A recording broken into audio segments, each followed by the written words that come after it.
Hola, buenas noches a todos, bienvenidos de nuevo a este pequeño rincón del cinéfilo y muchísimas gracias por escucharme.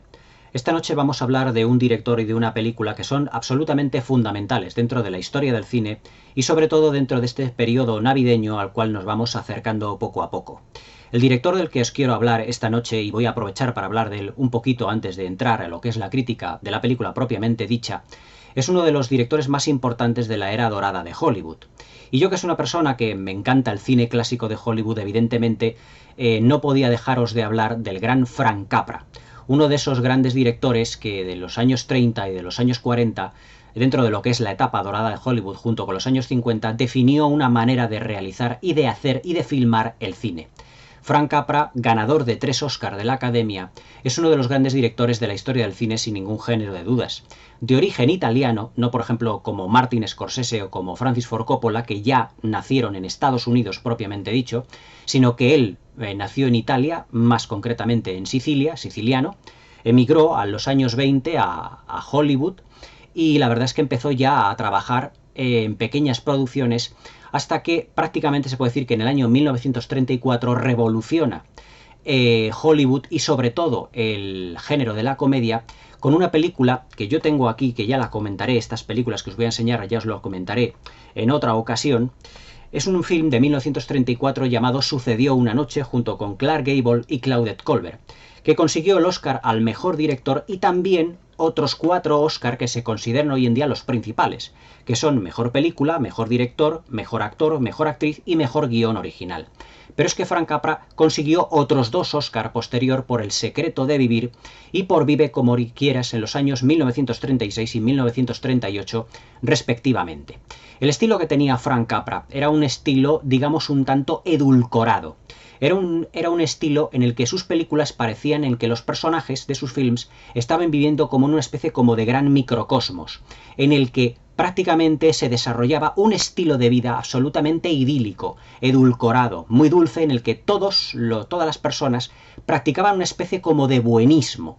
Es decir, todos eran buenos los unos con los otros, excepto algunos de ellos que siempre se les consideraba villanos realmente.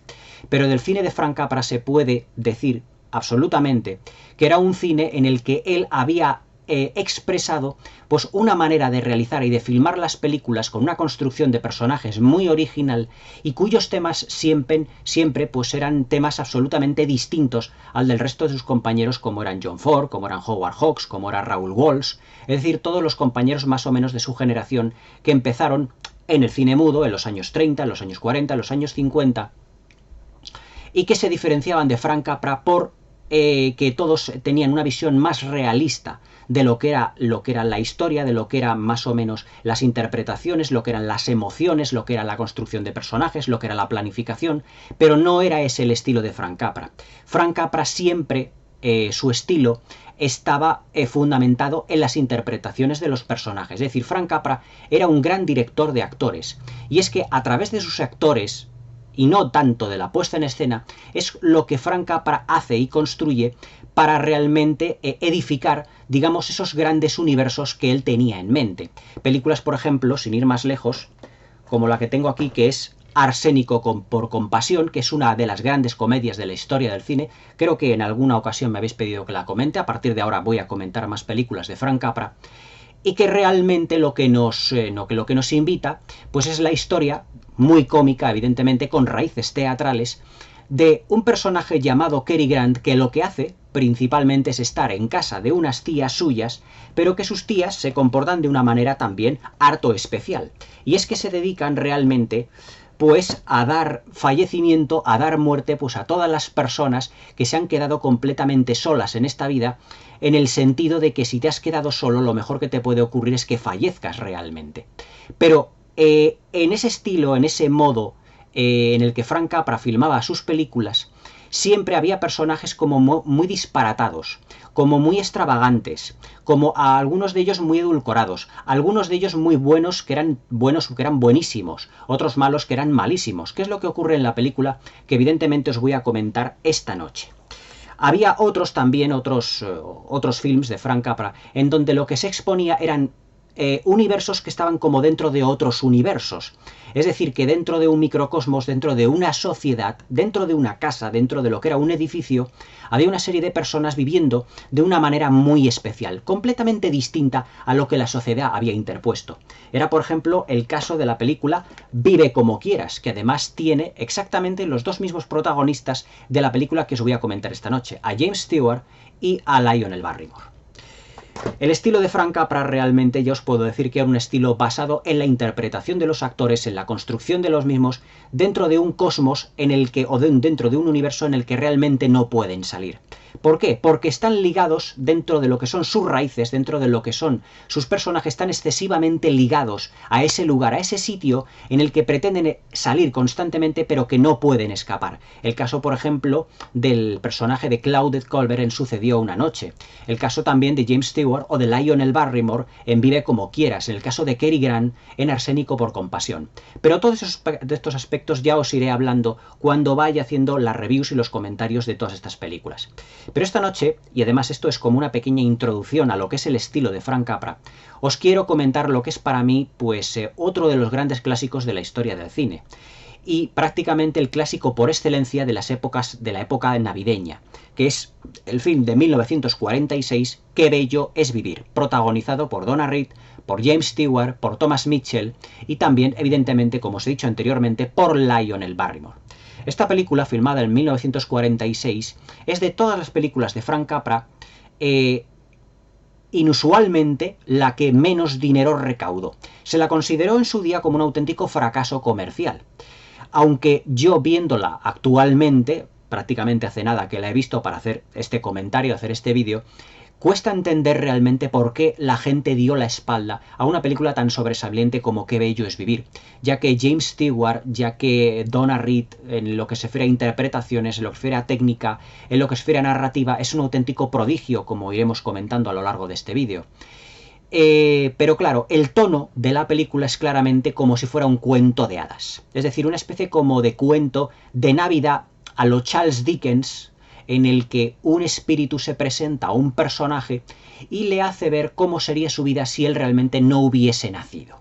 Es decir, tiene un estilo como muy dickensiano, como muy al estilo inglés, como excesivamente costumbrista. Y pasada ya la Guerra Mundial, la Segunda Guerra Mundial, el estilo o lo que pedía la gente realmente pues era otro estilo de películas al que sí que supieron adaptarse directores como Howard Hawks, como John Ford, como el mismísimo Raoul Walsh, que os he mencionado anteriormente, como Cecil B. DeMille, es decir, prácticamente todos los compañeros de generación de Frank Capra. Frank Capra fue un director que, debido a que expuso en sus películas mucho su universo personal, prácticamente no supo salir de él. Y claro, ese universo personal se iba quedando cada vez un poco más, digamos, más anticuado. Aunque a mí no me gusta decir que por una película ha pasado mucho el tiempo o que se ha quedado obsoleta, porque todas las películas hay que verlas realmente con los ojos de la época en la que están filmadas realmente y entenderlas como tal.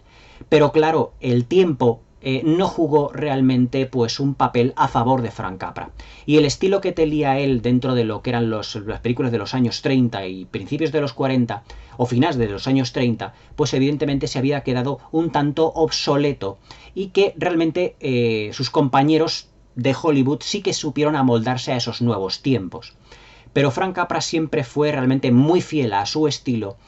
Y aunque dejó prácticamente de hacer películas a finales de los 40, principios de los 50, no me acuerdo cuál fue su última película, se puede decir que Qué bello es vivir es como el canto del cisne de Frank Capra, de un estilo que realmente Hollywood pues ya estaba empezando a dar un poco de lado. Ese estilo excesivamente edulcorado con unos personajes, bajo mi punto de vista, un tanto maniqueos, ya que ellos son muy buenos porque parece, o muy malos porque el mundo les ha hecho así. No hay una justificación debido a su bondad o debido a su maldad. Pero que en el cine de Frank Capra ese maniqueísmo queda completamente opacado por el extraordinario devenir y construcción de los personajes, que ya os digo que era el fuerte de Frank Capra.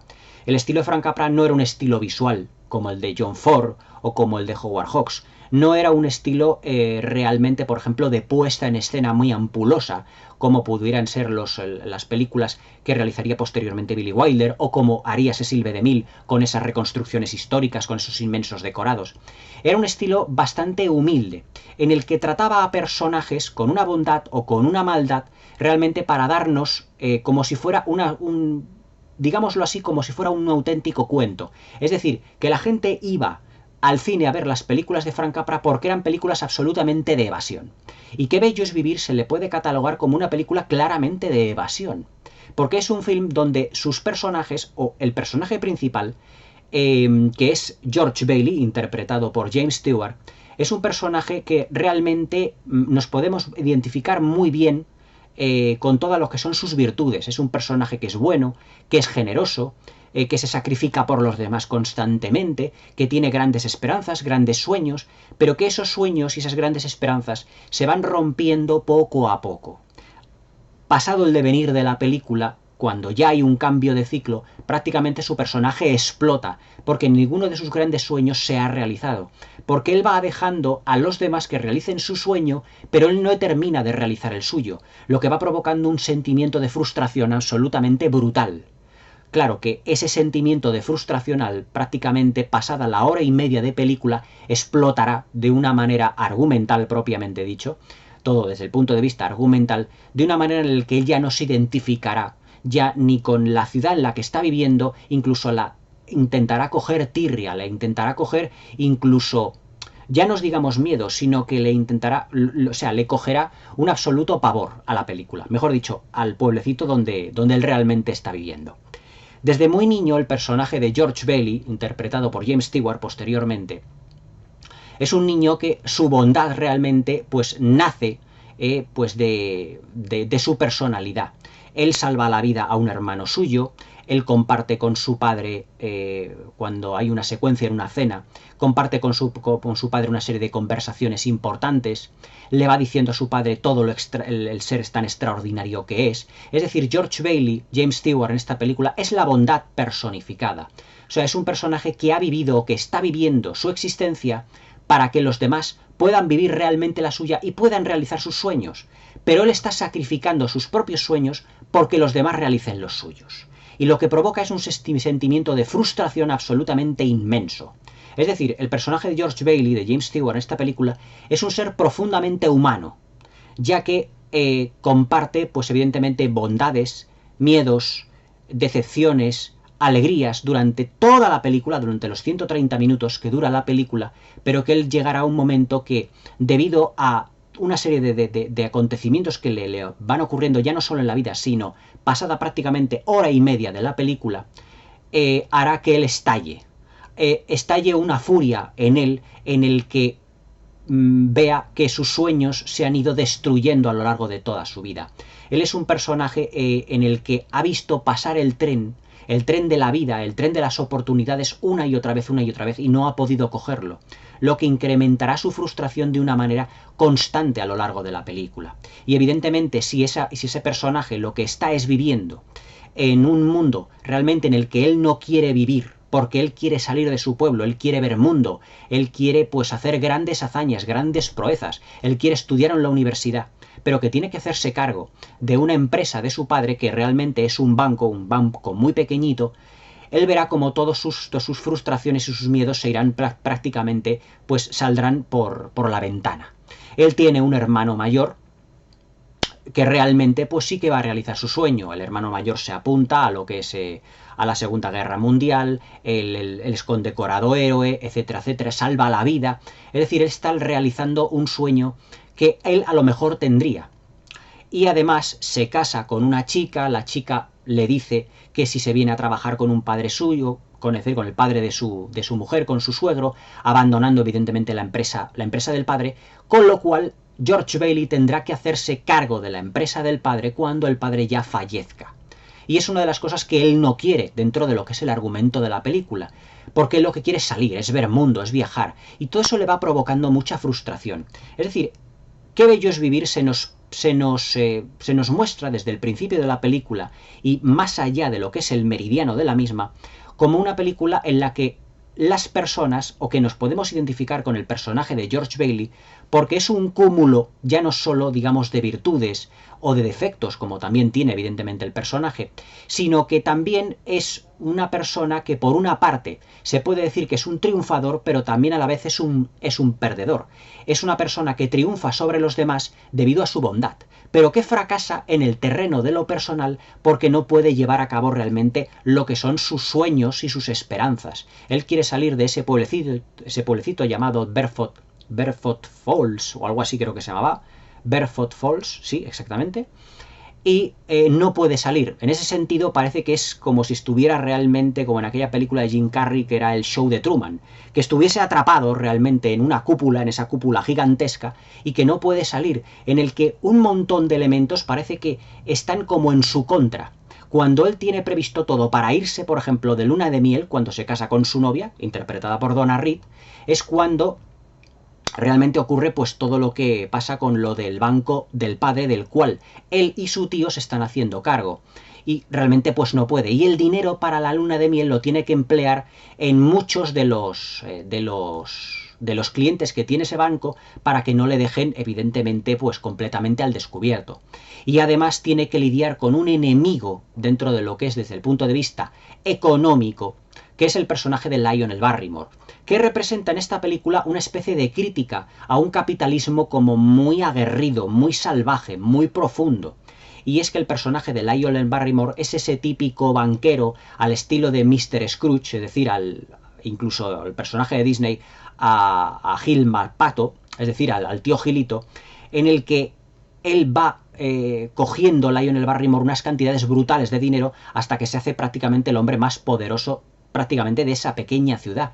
Pero solo le queda un obstáculo que tiene que salvar para hacerse dueño y señor de esa ciudad, y que tendrá ese punto una gran importancia al final de la película. Dice el personaje de Lionel Barrymore: lo que es el banco de los Baileys, es decir, de James Stewart, de Thomas Mitchell, que es el actor que hace también de las veces de su tío, es el único obstáculo que se impone entre el dominio total del personaje de Lionel Barrymore con todo lo que es la ciudad. Y claro, hay algo que le impide realmente pues hacerse dueño y señor de esa ciudad. Ese banco, esa pequeña empresa familiar que le da dando como pequeños créditos a la gente de ese pueblo, de esa pequeña ciudad, para que puedan seguir viviendo.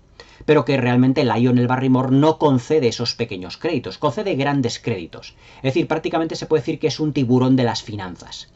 Pero hay un momento en la película en el que Lionel Barrymore aprovecha dentro del argumento una secuencia, un aspecto en el que Thomas Mitchell, el tío de James Stewart, el tío de George Bailey, en el que deja una cantidad de dinero olvidada dentro de un periódico, y que ese periódico lo recoge Lionel Barrymore.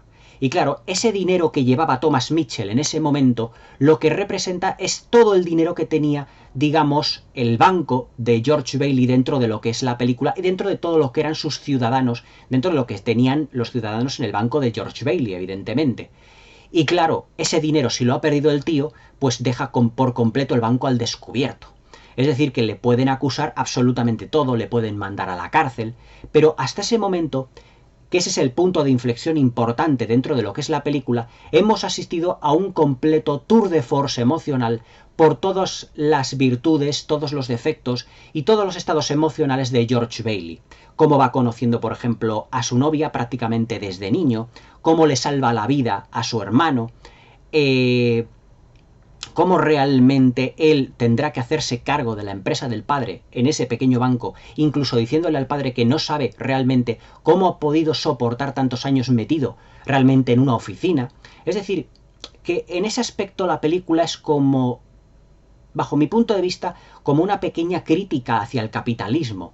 Es decir, el capitalismo que representa George Bailey es un capitalismo moderado, dentro de lo que es el banco del padre, pero el capitalismo que representa Lionel Barrymore es un capitalismo muy salvaje. Frank Capra, que era un director que era progresista, era de izquierdas, en todas sus películas siempre a la gente realmente que tenía mucho dinero y mucho poder adquisitivo prácticamente les demonizaba. Por ejemplo, en Sucedió una noche, que ya comentaré aquí en el canal, el personaje de Claudette Colbert es una niña rica Y claro, una niña rica que no sabe hacer absolutamente nada y que se encuentra con el personaje de Clark Gable. Y es Clark Gable el que le enseña realmente cómo funciona el mundo. Pues aquí se puede decir que es prácticamente lo mismo. Se vuelve a criticar soterradamente, digamos, pero a través de un personaje o de una serie de situaciones, a lo que es un capitalismo excesivamente exacerbado, excesivamente salvaje, no un capitalismo moderado, porque George Bailey, lo que es el protagonista de esta película, también lo practica, pero a un modo mucho más moderado, mucho más conservador. Lo que es la vena italiana de Frank Capra se puede ver también en esta película, sobre todo en esas reuniones, por ejemplo, familiares, que tiene lo que es la familia de George Bailey, por ejemplo, cuando viene el hermano de la guerra, que se reúne toda la familia para cenar y para comer, en esa fiesta tan ampulosa que preparan en la casa de los Bailey. Luego también la cena que tiene el diálogo George Bailey y James Stewart con el padre. Es decir, las relaciones de familia, también la relación que tiene con su madre, una persona muy importante dentro de lo que es el entorno familiar, dentro de lo que es la tradición italiana propiamente dicha. Acordaos cuando en las críticas del Padrino yo os decía la importancia que tiene la mamma, pues aquí exactamente igual, porque su madre es otro de los pilares fundamentales en la vida de George Bailey. En esa secuencia, por ejemplo, después de que ha venido el hermano, en el que George Bailey aparece pues fumándose un cigarro, después de que ha salido de la fiesta, cuando ha venido el hermano de la guerra, y está con su madre diciéndole, su madre le está aconsejando, búscate novia. El personaje de Donna Reed, de su mujer, pues la que será la mujer de George Bailey, le dice la madre, vete a buscarla, era una gran chica, es la chica más guapa del pueblo, está enamorada de ti, tiene muchos pretendientes, pero te está esperando a ti. Es decir, que el personaje de la madre, desde el punto de vista italiano para Frank Capra, también es muy importante. Y aquí en Qué bello es vivir es la persona que le va dando los mejores consejos a George Bailey. Vive tu vida, intenta evidentemente desarrollarte como persona, pero también bajo el prisma y el cariz de una familia. Es decir, lo que le está animando la madre de George Bailey a George Bailey es que se case, es que tenga su propia familia, y sobre todo esa familia que George Bailey terminará teniendo a lo largo de la película, casándose con Donna Reed y teniendo los tres hijos. Qué bello es vivir también es una película que ya no solo argumentalmente nos propone una serie de situaciones en las que podamos vernos mejor o peor identificados. Es decir, los sueños que todos tenemos en esta vida, si los hemos cumplido o no, si se han realizado o no, si han sido un fracaso o han sido una virtud. Pero la verdad es que Frank Capra muy inteligentemente en esta película lo que hace es trazarnos una muy delgada línea, que diría Terence Malick, una muy delgada línea roja, entre lo que es la persona virtuosa y lo que es la persona fracasada.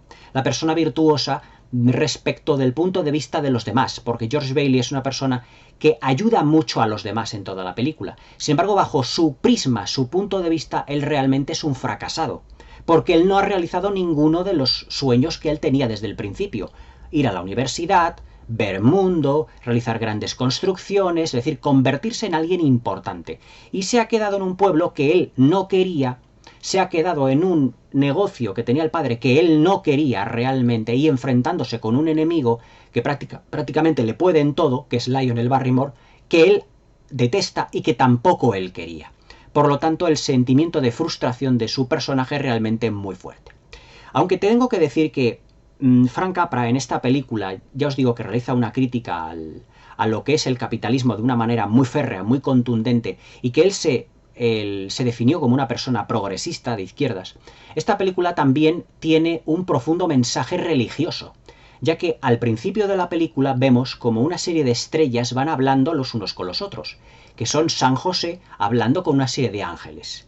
Porque la película, todo lo que es el principio, es como un gigantesco flashback, hasta la llegada de un ángel que cambiará la vida y el modo de ver de todo lo que es Bedford Falls desde el punto de vista de George Bailey, es decir, todo lo que a él ha odiado, a partir de la aparición de lo que es el ángel, interpretado por Henry Travers, es un auténtico catalizador del cambio de mentalidad que tiene George Bailey a través del mismo ángel. Y es que en esa secuencia inicial, San José llama a un ángel y le dice, ¿quieres conseguir las alas? Pues vas a tener que hacer pues una serie de sacrificios, o vas a tener, mejor dicho, que encargarte de una persona. Te la voy a presentar, pero antes de que vayas a la Tierra, evidentemente, y que le hagas ver qué es lo que ocurriría si él no hubiera nacido, te voy a enseñar, evidentemente, una serie de acontecimientos en su vida para que tú te hagas más o menos una idea de cómo es George Bailey. Entonces podemos deducir que desde que comienza la película hasta que aparece el ángel, es lo que San José le está diciendo al ángel, realmente, para que sepa cómo es George Bailey. Es decir, desde el punto de vista del ángel y desde el punto de vista de San José. Es decir, ese George Bailey que cuando era niño salvó la vida de su hermano al caer prácticamente en un estanque helado, y que además él sacrificó casi prácticamente su vida, George Bailey, por la del hermano, por salvarle, lo que le dejó sordo de un oído, que será una tara que tendrá ya a lo largo, evidentemente, de su vida. Luego pasaremos a una etapa ya más adulta, donde él también tendrá que enfrentarse, trabajará con el padre, tendrá que enfrentarse también al personaje de Lionel Barrymore. En la manera, por ejemplo, en la que conoce al personaje de Donna Reed, también. Cuando hablemos de la parte técnica de la película, os diré cómo está focalizado el personaje de Donna Reed, que es absolutamente fantástico. Es decir, una serie de acontecimientos, pero que nosotros, como espectadores, lo vemos desde el punto de vista del ángel. Es decir, toda esa visión un tanto edulcorada del personaje de George Bailey, esa visión tan sumamente azucarada de su personaje, lo vemos desde el punto de vista de los ojos del ángel. Porque George Bailey es la bondad personificada, pero llegará un momento que esa bondad explotará, porque él verá que todo el mundo está realizando los sueños que ellos querían, excepto él. En la secuencia, por ejemplo, en la que Donna Reed, por ejemplo, que es la chica con la que termina casándose, después de esa magnífica secuencia en la que están bailando y se abre lo que es la pista de baile para caer todos los personajes a lo que es la piscina propiamente dicha, pues George Bailey va con Donna Reed pues caminando con con el personaje de Donna Reed va caminando pues por el pueblo y llegan a una casa completamente destartalada, muy al estilo de los films de la RKO. Parece la mansión realmente de los Smith de la película de Cita en San Luis. Muy ese estilo, muy a lo estilo eduardiano. Y es que la película pues se desarrolla principios del siglo XX, 1919, 1918 aproximadamente. Y claro, cuando ya han pasado unos años, ya son los años 20, pues claro, ellos van caminando por la calle y ven esa mansión que ya ha quedado pues muy antigua, evidentemente era de otra época, pero dice el personaje de Donna Reed, la que terminará siendo su mujer, dice, esa es la casa de mis sueños y me gustaría vivir en ella. Y dice George Bailey, en esa casa tan destartalada, por Dios, ¿qué vamos a hacer nosotros en esa casa? Pero Donna Reed, su mujer, terminará cumpliendo realmente su sueño, porque ella quiere casarse y tener una familia con George Bailey. Sin embargo, George no consigue realizar su sueño, porque él no quería ni esa casa, ni quería a lo mejor hasta cierto punto casarse. Pero termina enamorándose, cayendo en las redes del personaje de Donna Reed, que realmente también él está muy enamorado de ella, pero que claro, también tendrá que sacrificar mucha de su vida por estar con el personaje de Donna Reed, por casarse con ella. Evidentemente ya ha renunciado a ir a la universidad, renunció cuando su hermano se iba a la guerra. Por lo tanto, llega un momento que George Bailey ya no puede más. Y cuando al final, o casi a la hora y media de película, se entera de que Thomas Mitchell, su tío, ha perdido esos $8.000 que pueden dejar al descubierto completamente su pequeño banco, que prácticamente viven al día, eso le puede conducir hasta la cárcel. Y entonces, claro, es cuando toma la decisión de intentar suicidarse. Y en ese momento es cuando Henry Travers aparece, que es el personaje realmente del ángel, el que va a darle un giro copernicano de 180 grados a lo que es toda su vida, toda su existencia. Todo lo que él ha odiado y todo lo que representa Bedford Falls, incluso hasta su propio matrimonio, porque hay una secuencia en la que vemos que entra en la película dentro de lo que es su casa, que está Donna Reed con sus hijos, poniendo el árbol de Navidad, dice, pero ¿qué es lo que realmente estoy haciendo yo? ¿Qué es lo que realmente he hecho yo con mi vida? Y él, pues, después de abrazar a uno de sus hijos, llega y prácticamente tira todo lo que hay en una mesa, es decir, George Bailey ha llegado al límite de su paciencia.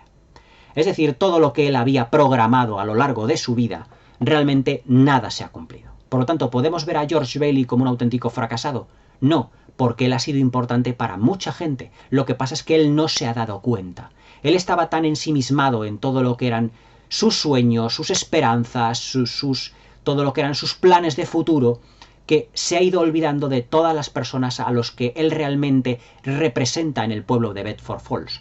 Porque George Bailey, como el ángel le hará ver, es la persona que marca realmente la diferencia dentro de Bedford Falls. Si no hubiera sido por George Bailey, Bedford Falls se hubiese llamado Pottersville, que es como él, el ángel, le hace ver al final de la película a James Stewart.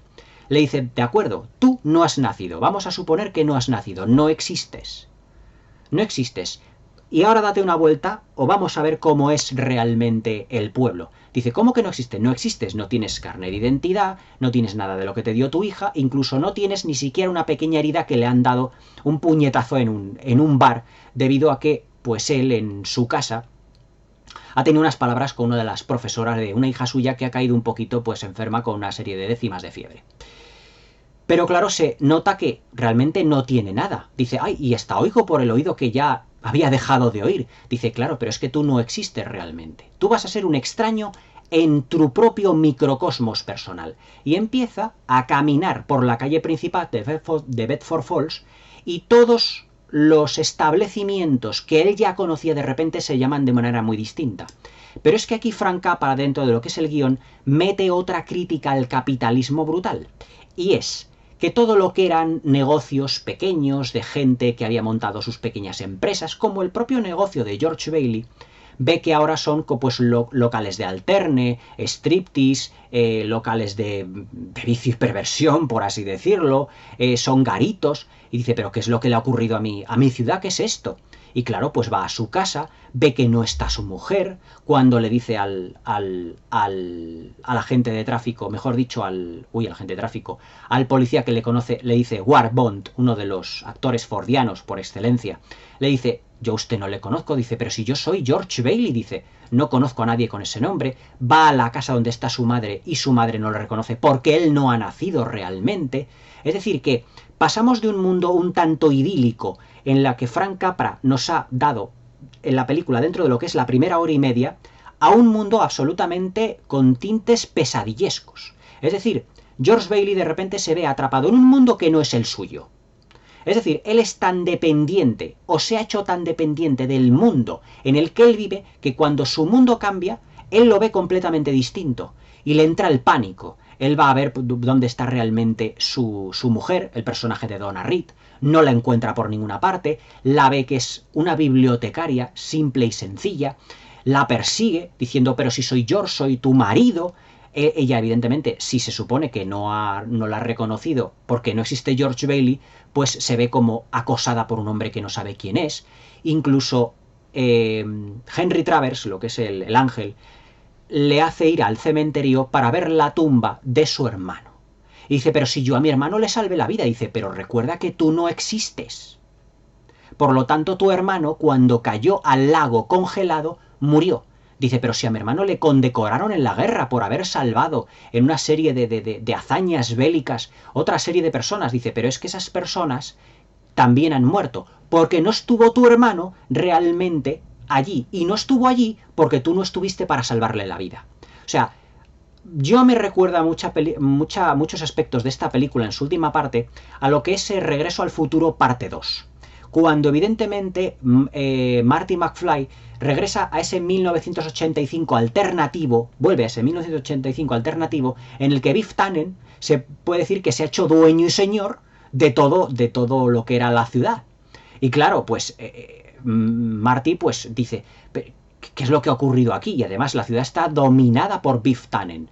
Pues al igual que en Qué bello es vivir, la ciudad está dominada por el señor Potter, por el personaje de Lionel Barrymore, porque se llama Pottersville. Es decir, todo depende del señor Potter, porque en la película, anteriormente en la primera parte, habíamos oído decir a Lionel Barrymore, al señor Potter, le habíamos oído decir, si no fuera por Bailey, por ese chico y por su pequeño banco, es decir, por George Bailey, realmente, yo sería dueño y señor de esta ciudad.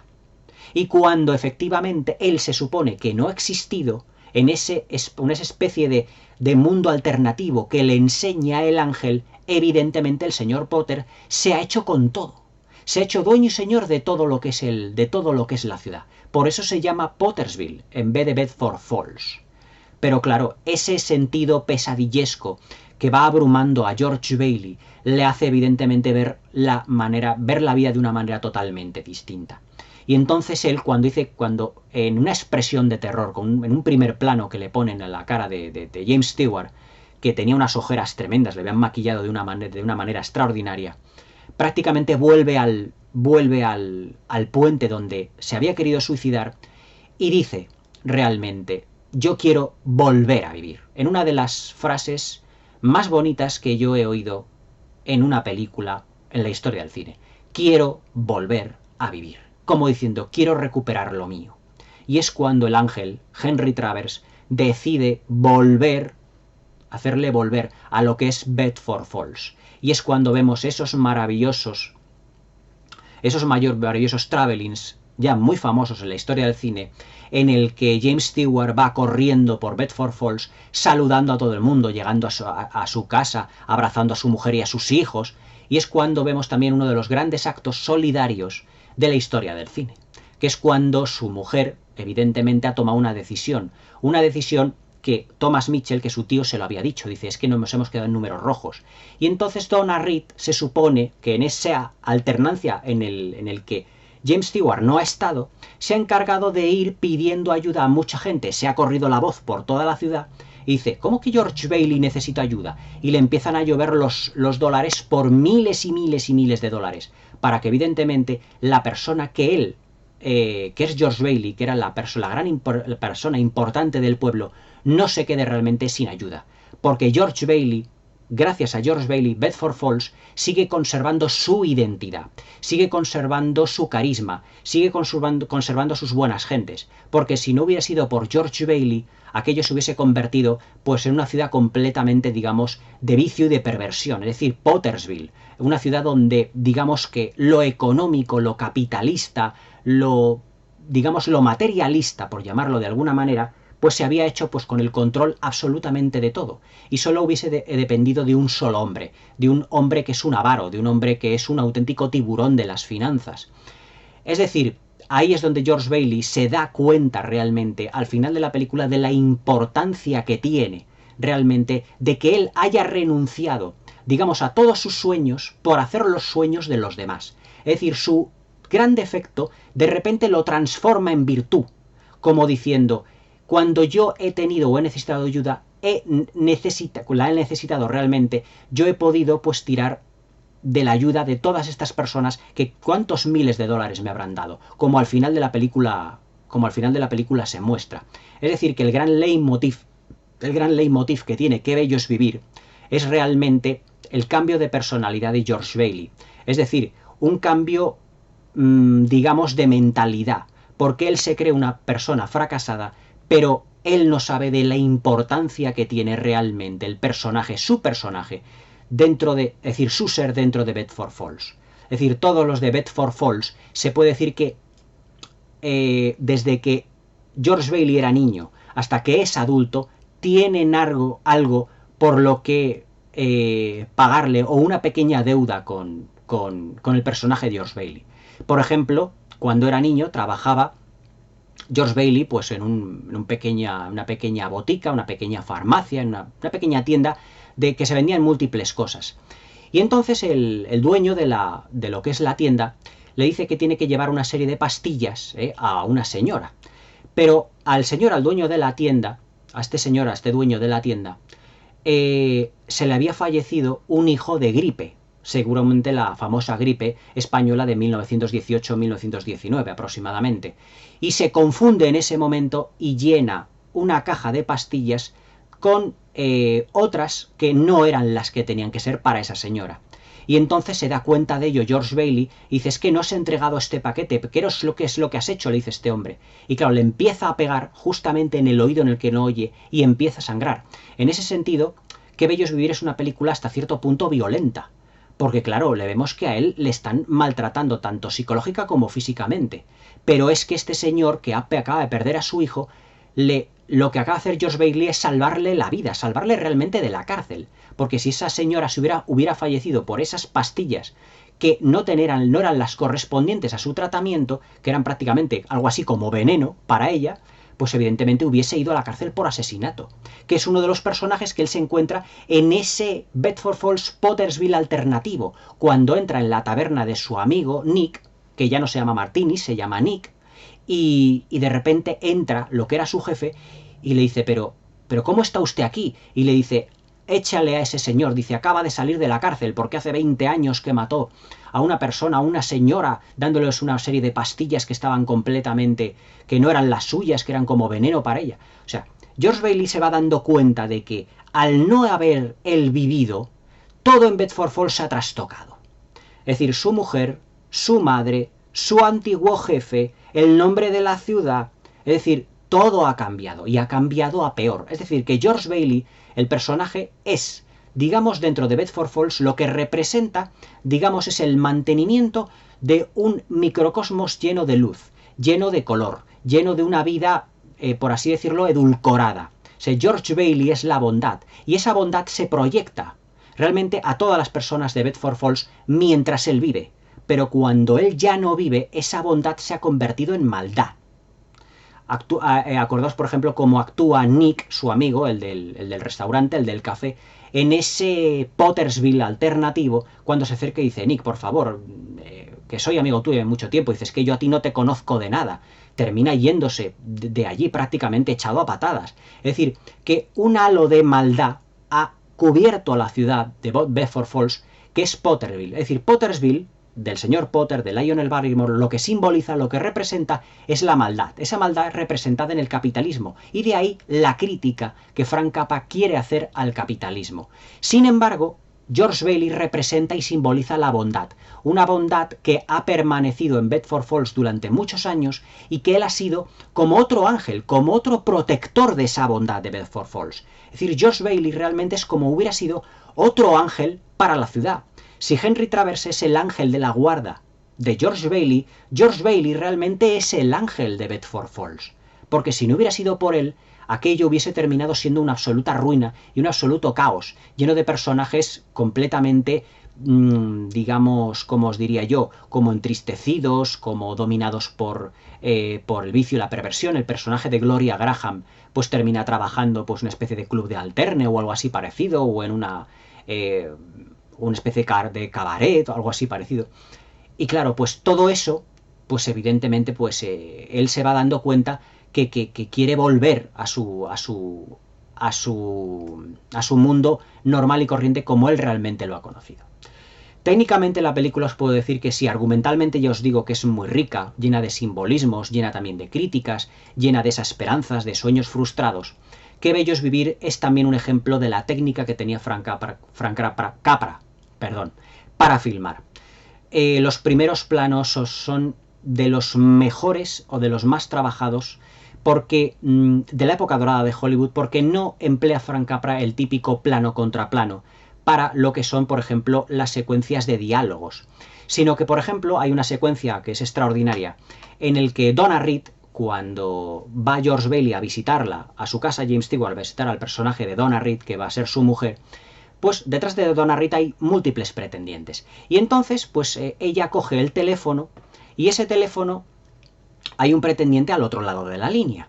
Y claro, George Bailey, que acaba de salir un poquito malhumorado de estar allí, pues se acerca, y claro, un arranque evidentemente de celos, se acerca lo más posible a Donna Reed y está oyendo la conversación. Y le dice Donna Reed a James Stewart, acuérdate de este chico no sé qué, que quiere saludarte. Hola George, ¿qué tal? No sé qué. Y en ese momento en el que él cree que la chica de la que está enamorado, pero que todavía no lo sabe, cree que se puede casar, realmente se puede llegar a casar con otro, lo que provoca en él es esos celos en ese primer plano en el que empiezan a estar James Stewart y Donna Reed cada vez más pegados, más que pegados, hasta que llega un momento que se abrazan y se besan. Y está la madre de Donna Reed que los está, digamos, un poquito, como os diría yo, como espiándoles, porque estaba seguro que la madre de Donna Reed quería a George Bailey como el como el marido de su hija. Es decir, George Bailey representa no solo la bondad, sino ese hombre perfecto que toda madre quiere para su hija. Otra vez, fijaos el personaje de la madre, ya no de George Bailey, sino del personaje de la madre del personaje de Donna Reed, que también evidentemente tiene una gran importancia. Se queda ella en las escaleras teniendo un punto de vista un tanto dramático, en el que ella se queda escuchando a ver qué es lo que pasa con el personaje de George Bailey, a ver qué pasa. Y claro, cuando les ve ya pues besándose, pues ya se queda más o menos tranquila. Y evidentemente a partir de ahí vendrá todo lo que es la boda de él, etc. Pero yo os digo que todos realizan su sueño. Su hermano se va a la guerra, Donna Reed, su mujer, consigue tener esa casa que ella había querido, consigue tener la familia, pero claro, evidentemente él, George Bailey, no consigue realizar ninguno de sus sueños. Pero es que digamos que el destino de George Bailey no es realizar sus sueños, sino que el destino de George Bailey es salvaguardar, digamos, esa pequeña ciudad que es Bedford Falls. Otro de los maravillosos puntos técnicos que tiene la película es la fotografía, porque además es que la película se filmó enteramente en decorados, pero se filmó en verano.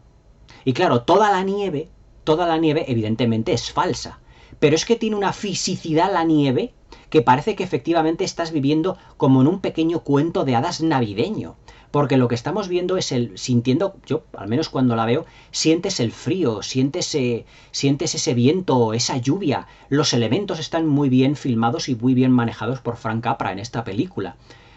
Por ejemplo, esa nieve tan física, al principio de la película cuando los niños, George Bailey es niño y se cae su hermano a lo que es el lago, evidentemente cuando se cae parece que sientes el frío en el cuerpo de que tiene que rescatarle, cuando te dice la voz en off, que es evidentemente San José y el ángel, que se quedará sordo de un oído ya para el resto de sus días. Es decir, tienen realmente las películas de Frank Capra una gran fisicidad en su puesta en escena.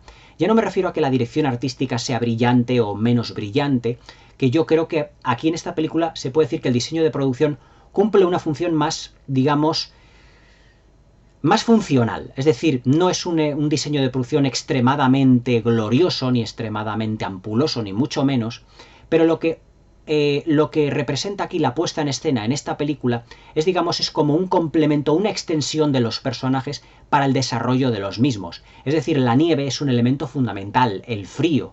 Por ejemplo, cuando él conoce a su ángel, a Henry Travers, lo que hace el ángel es utilizar uno de estos elementos porque Henry Travers se tira al agua. Y le dice, y George Bailey, evidentemente, que se quería suicidar, se tira al agua para rescatarle. Exactamente igual que hizo con su hermano.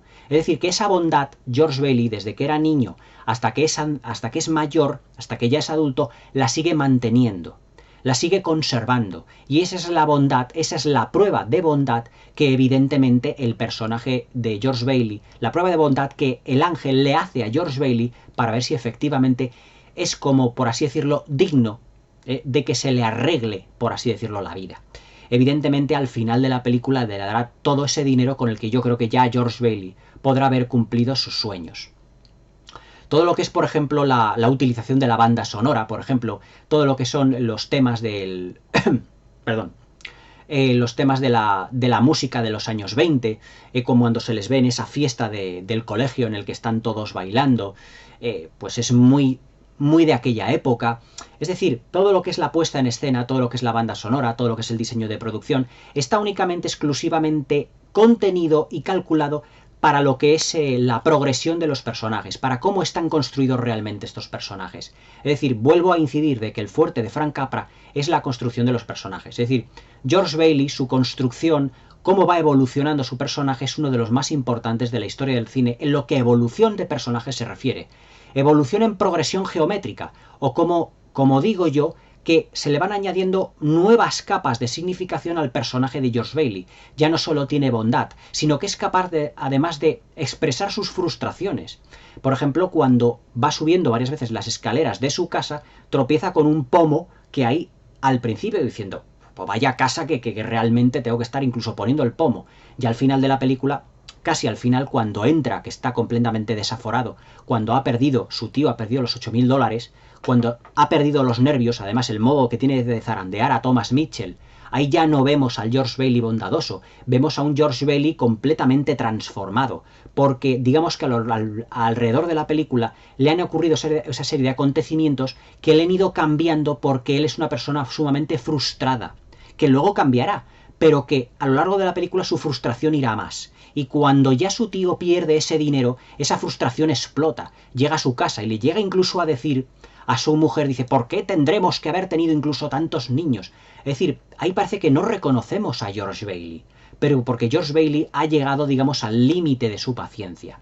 Es decir, por eso Qué bello es vivir es una película en la que el personaje de George Bailey simboliza la bondad, como os he dicho antes, pero también lo que representa, digamos, es una gran frustración, una gran transformación al no ver cumplidas tus expectativas, tus sueños, tus esperanzas, que evidentemente todo eso evidentemente cambiará con la llegada del ángel.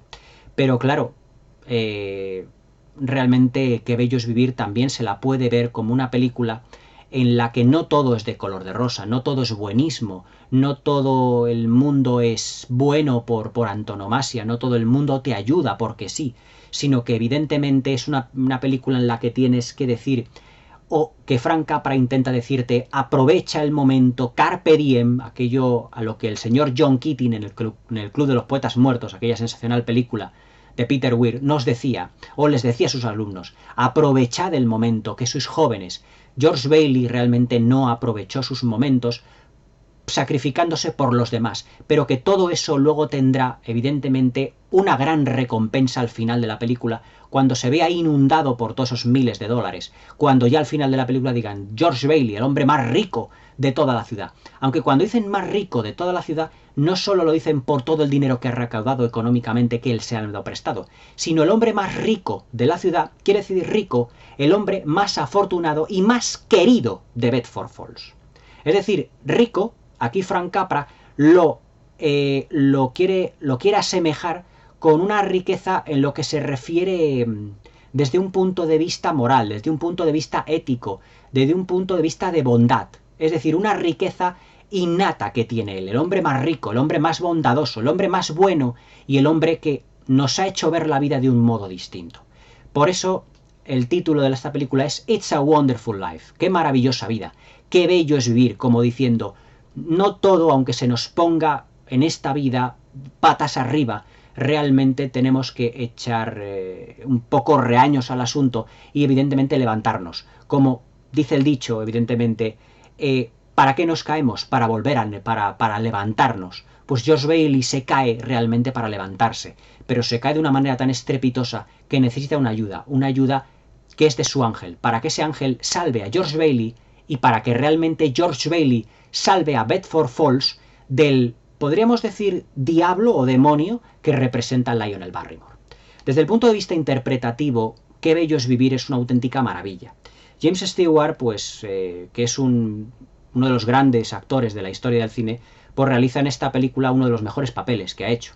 Yo a James Stewart pues le conozco por maravillosas interpretaciones que hizo en películas de Alfred Hitchcock, como en La ventana indiscreta, como El hombre que sabía demasiado, como en Vértigo, y también aquellos maravillosos westerns que hizo con Anthony Mann, como Horizontes lejanos, que tenéis aquí comentado en el canal, como Tierras lejanas, como Winchester 73, como El hombre del Laramie, pero también fue un actor muy bien dirigido por Frank Capra, por ejemplo en Caballeros en Espada, en Vive como quieras y en esta, en Qué bello es vivir, en el que es sin duda uno de sus mejores papeles protagonistas.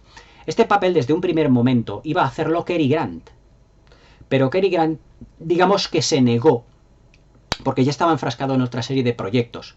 En el papel de George Bailey a James Stewart le costó un poco amoldarse, digamos, porque no digamos interpretarlo, sino digamos amoldarse a él y ver la película desde un punto de vista con más bondad, más como de una manera más abierta, porque James Stewart en el 46 acababa de llegar de la Segunda Guerra Mundial y ya veía lo que era la vida de un modo muy distinto, muy diferente.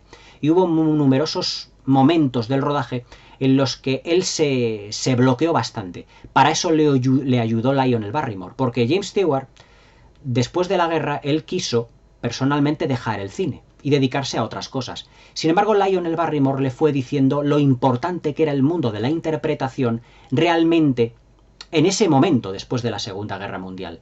Y lo que cuajó fue una de sus mejores interpretaciones. Lionel Barrymore y James Stewart ya se conocían anteriormente de otra película de Frank Capra, que fue esta que tengo aquí, que ya os lo comentaré, que es Qué bello es vivir, en el que también realizan otras dos interpretaciones absolutamente prodigiosas y portentosas los dos. Lionel Barrymore está asquerosamente bien interpretado, además con ese semblante serio que me recuerda mucho a veces al señor Barnes de Los Simpson, en el que no quiere ayudar al pobre, sino que el pobre parece que representa lo fatuo, representa lo más bajo, sino que evidentemente representa él pues un capitalismo más salvaje, más exacerbado. Y claro, pues él no va a dar pequeños préstamos, que él representa otro banco, no va a dar pequeños préstamos a gente que no se lo merece por ser pobres, sino que de eso ya se encargará George Bailey. Pero claro, evidentemente, debido a que el banco de George Bailey da pequeños préstamos a gente que no puede, digamos, pagar grandes cantidades de dinero, se va haciendo con la amistad de muchos. Amistad y familia que no tiene el personaje de Lionel Barrymore, que no tiene el señor Potter. Cuando el señor Potter intenta hacerse con el señor Bailey, con James Stewart, diciendo, bueno, yo te propongo una cosa. Yo te absorbo la compañía, pero te voy a dar un sueldo de $20.000 anuales. Y claro, cuando James Stewart dice $20.000, dice, ¿le podrás comprar a tu mujer, digamos, la casa que ella ha querido, abrigos de pieles, buenos coches, buenas joyas? Y claro, a George Bailey se le queda la mirada de la avaricia, se le queda como diciendo, Dios mío, es todo lo que podría yo darle a mi mujer y no puedo, o a todo lo que le puedo dar a mi familia y no puedo. Ahí es donde también vemos un paralelismo, digamos, entre la bondad y la maldad, sobre todo desde un punto de vista muy cristiano, porque ahí es como si el demonio, representado por Lionel Barrymore, Satanás, estuviese tentando a Jesucristo, que es George Bailey, diciéndole, con todo esto podrás hacer todo esto más, venga, o sea, le está tentando, pero George Bailey, al igual que Jesucristo, no cae en la tentación y dice, no, porque usted lo que representa es esto, y esto, señor Potter, y yo no voy a caer en todo ello. Claro, craso error que comete él bajo su punto de vista, porque cuando él pierde los $8.000, él se echa las manos a la cabeza y seguramente hubiese pensado, si yo hubiese evidentemente adquirido esos $20.000 del señor Potter, pero las consecuencias de que el señor Potter se haga ya con toda la sociedad, con toda la ciudad, se verá en ese alternativo Bedford Falls que se llama Potterville. Es decir, que terminaría George Bailey formando parte de ese supuesto Pottersville realmente. Por eso George Bailey vuelve a sacar su bondad, su buenismo, y dice, no, no quiero ese dinero. Lo que yo quiero es ser fiel a mis principios y a mis convicciones. Y usted estuvo machacando a mi padre, ahora me machaca a mí, etcétera, etcétera. Y lo que no voy a hacer es unirme a mí, evidentemente, como si tuviese unos principios y un código de honor, porque George Bailey lo que representa en esta película, además de la bondad, es al auténtico caballero y además con unos ideales muy bien definidos. En eso Frank Capra ya se encargó realmente en lo que fue una pequeña reescritura del guión, que además tuvo, si mal no recuerdo, bastantes guionistas. Fue una película que estuvo pululando bastante tiempo en lo que a reescrituras de guión se refiere. Ya os digo que Qué bello es vivir no fue una película que tuvo un excesivo éxito, fue un relativo pequeño gran fracaso, y que fue la primera y única película de una productora que hicieron William Wyler, Frank Capra, el mismo Frank Capra, y el tercero era George Stevens, si mal no recuerdo, llamado Liberty Pictures. Además que al principio de la película hay una campana que pone Liberty, y esa fue la primera y única película de aquella productora. Porque claro, estaban esperando a que esa película fuese otro éxito como todas las de Frank Capra. Pero claro, se saldó con un sonoro fracaso, realmente pues porque yo creo que la gente pues había cambiado respecto de la Segunda Guerra Mundial, y ya a lo mejor esas... en lo que se refiere a las comedias y a los melodramas, esas películas tan edulcoradas ya a lo mejor no les gustaba tanto, aunque esas películas edulcoradas lo vemos en películas también de los años 40 como, por ejemplo, sin ir más lejos, todos los musicales de la Metro como Un día en Nueva York, como Melodías de Broadway, como Cita en San Luis, es decir, que están como muy edulcorado todo, como viviendo todos los personajes dentro de un cuento de hadas, como una especie como de gran película de fantasía sin llegar a serlo. Pero yo creo que Frank Capra aquí quiso contarnos un cuento que era completamente distinto a los que nos había contado anteriormente, con un marco muy navideño, pero en el que evidentemente la bondad de George Bailey, pues claro, ojalá estuviese presente en muchísimas personas de este mundo, porque evidentemente lo que representa George Bailey, que es la bondad personificada y los sacrificios que hace una persona por los demás, no está en todas las personas de este mundo, ni muchísimo menos. Por lo tanto, yo creo que el público estaba un poco saturado de esa clase de buenismo que representaba el cine de Frank Capra. Frank Capra fue un director que luego posteriormente no supo adaptarse, digamos, a los años 50, en los años 60, cosa que otros directores de su época como George Bailey, como John Ford, como Cecil B. DeMille, como os diría yo, como Raoul Walsh, como Howard Hawks, sí que pudieron, sobre todo evidentemente John Ford, que estuvo prácticamente rodando hasta los años 60, sí que supieron adaptarse a esos cambios, pero siendo fieles a sí mismos constantemente. El mundo que creó Frank Capra, digamos ese mundo idílico de un American Way of Life determinado, es decir, de una visión de lo que era un modo de vida americano, de vivir norteamericano, se supone que eso la guerra se lo llevó, prácticamente.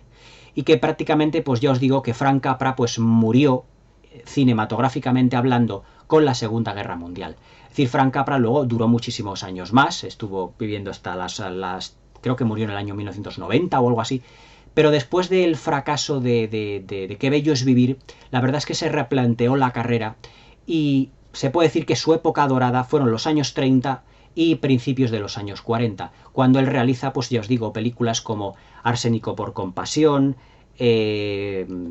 que aquí la tengo, Sucedió una noche, Vive como quieras, Horizontes lejanos, Caballeros sin espada, Juan Nadie, es decir, todas aquellas maravillosas películas que han encumbrado a Frank Capra de ser uno de los grandes directores, además que ha influenciado a muchos directores incluso de la actualidad en ese modo de vida que han querido representar. Sin ir más lejos, por ejemplo, Steven Spielberg es un director que tiene reminiscencias de Frank Capra.